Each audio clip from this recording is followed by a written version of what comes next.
ബോളിവുഡിൽ ബാലതാരമായി അഭിനയ രംഗത്തേക്ക് വന്ന നടിയാണ് ഹൻസിക മോഡ്വാനി. പിന്നീട് തമിഴ്, തെലുങ്ക് സിനിമകളിലും ഈ നടി തിളങ്ങി.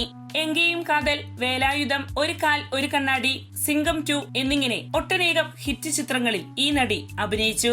2017 പുറത്തിറങ്ങിയ വില്ലൻ എന്ന മലയാള സിനിമയിലും ഈ നടി അഭിനയിച്ചിട്ടുണ്ട്.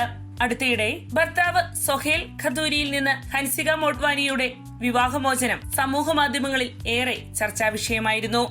തന്റെ ജീവിതത്തിലെ വളരെ വിഷമകരമായ ആ ഘട്ടത്തിൽ തന്റെ അമ്മ മോണ മോഡ്വാനി, സഹോദരൻ പ്രശാന്ത് മോഡ്വാനി എന്നിവരാണ് പൂർണ്ണ പിന്തുണയേകി ഒപ്പം നിന്നതെന്നാണ് നടി പറയുന്നത്. അമ്മ എപ്പോഴും എന്റെ നെടും തൂണായിരുന്നു. ചേട്ടനും അവരുടെ പിന്തുണയാണ് എല്ലാം. എന്റെ തീരുമാനങ്ങൾ എന്തുതന്നെയായാലും അവർ എന്നെ പിന്തുണയ്ക്കും. എന്ത് ചെയ്യണമെന്ന് അവർ ഒരിക്കലും എന്നോട് പറഞ്ഞിട്ടില്ല.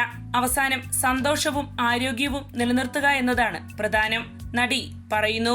അമ്മ ഒരിക്കൽ എന്നോട് പറഞ്ഞു, നിന്റെ വേദന ഒരിക്കലും മറ്റൊരാളുടെ വിനോദമാകരുതെന്ന്. അതുകൊണ്ട് ഞാൻ എത്ര വിഷമിച്ചാലും ആരും അതറിയുന്നില്ല, നടി കൂട്ടിച്ചേർത്തു.